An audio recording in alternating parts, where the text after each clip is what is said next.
At a time when investors are piling pressure on big oil to take climate change seriously, top executives from some of the major global oil companies will be discussing climate change next week at the Vatican with Pope Francis, who called on Catholics in 2015 to join the fight against climate change, Axios reported on Friday, quoting several people familiar with the plans.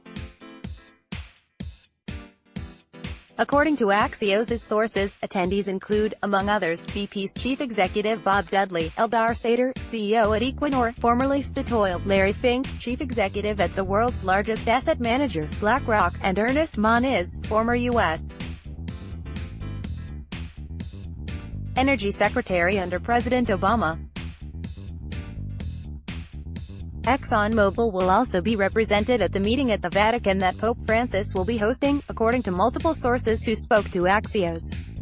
While other spokespersons either declined to comment or didn't comment on the report, a spokesman for BP told Axios that Dudley was looking forward to the Vatican dialogue.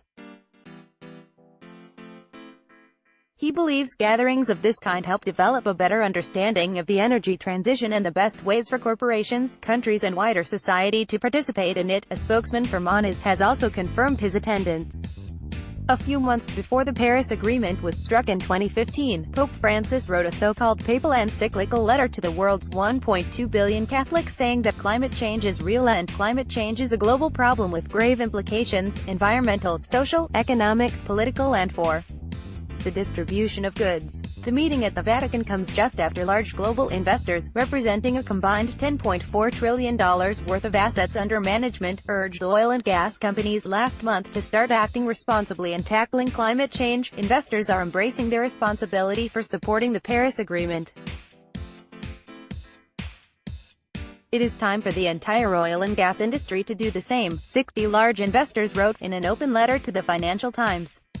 By Svetlana Peruskova for oilprice.com or top reads from oilprice.com, X.